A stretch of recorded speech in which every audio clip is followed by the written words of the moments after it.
going in that part of the world?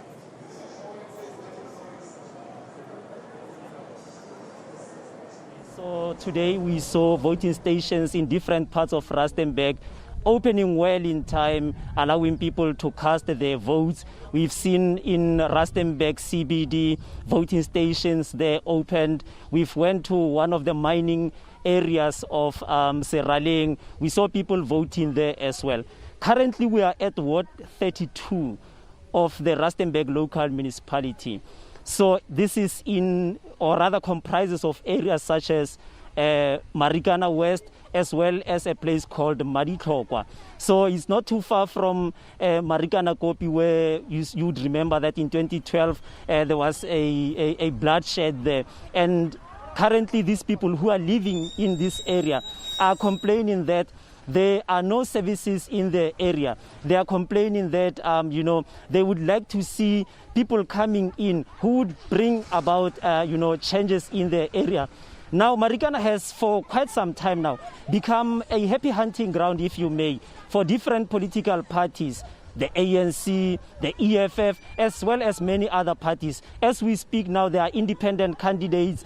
There are, new political parties that have also joined, in the contest for places such as Marikana. Now, people in this particular ward are complaining about service delivery. They are complaining that they do not have roads, they do not have water, and many other things. I will ask my video journalist colleague, Ntate Kgajane Mudutwane, to show you the road that we have here. There are potholes here, and the road is very, very bad. And people are complaining that this is, not good for them because, it means that their votes are just going to a waste.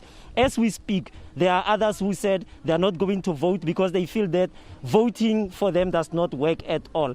But let's understand this better and bring in a resident of this particular area. He will tell us his name, please do come closer, sir. He will tell us his name, and tell us about the state of service delivery in their area. Ndate, please do tell us about service delivery in your area, and do tell us your name as well. My name is Muatluri. I'm a resident of here in Marikana West since 2001. I never saw any service delivery in this place since I'm staying here. The only thing, these people who are ruling here, they only know us during the elections times. After these elections, they're going to disappear again. We'll never see them anymore again. They always call the meetings when there is about the time to elect. After the elections, nothing. There's no delivery at all here at Marikana West. You can see where we are staying. There are a lot of potholes.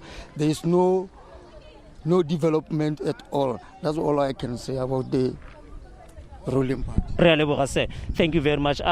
So the gentleman there has indicated that there are no services. I've spoken to many people as well who also indicated that they hope that after voting, there will be developments in Marikana. Some have decided to not vote, but others who have voted are still calling on others to go and vote so they could bring about change in their area.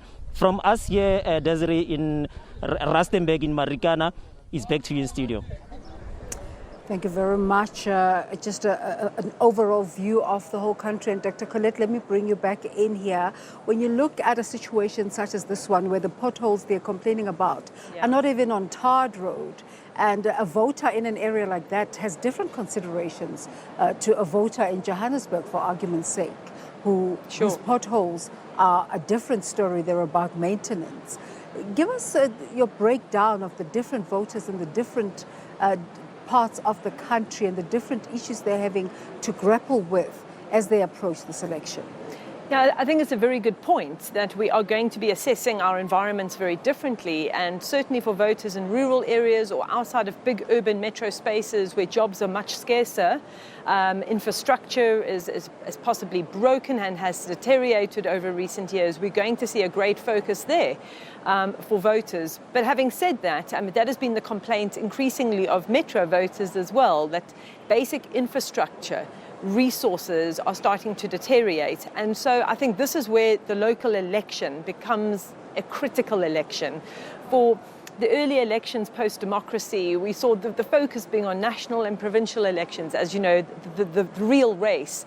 But in recent years, actually, analysts have started moving their attention to local elections, what's happening on the ground, because this is where we see voters really assessing the performance of their local politicians and their political parties in terms of the big issues: service delivery, infrastructure, water, housing, road, sanitation.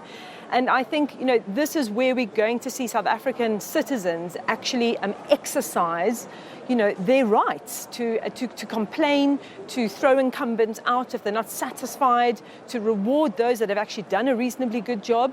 This is where we're really flexing our muscle in terms of using elections as a sanctioning device, holding politicians accountable. It's nearly noon, so a good portion of voters have already gone out to exercise their democratic right. But to those that are still going to go out to vote this afternoon and much later on, the voting stations close by 9 p.m., by the way, what sort of considerations still remain? What sort of considerations will they make?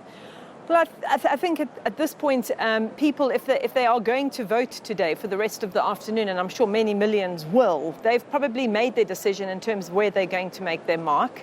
And what I find so interesting is, anecdotally, over the last week, listening to the newsfeed coming from different provinces, different regions, urban and rural areas, that people are generally picking up this massive disconnect between politicians, service delivery and citizens. And so this disconnect seems to appear between elections, and I think it's exactly to that story that's going to be the big factors on people's minds when they go to the polls for the rest of the day. How do we address this disconnect between local politicians, service delivery and the lack thereof, and us as citizens? How we then address the next 5 years going forward? There's a call, I quoted an article by Busani Gaweni, who is the principal of the National School of Government, where he was saying that the evolution of local governance requires fresh thinking. So on the one hand, we're talking about voters. On the other hand, we're talking about the leaders, the new leaders coming in. What sort of fresh ideas are they bringing to governance? Yes, I think that's a very valid point. What we want to see are the sorts of candidates that are going onto party lists, the independent candidates that are standing for contest this year.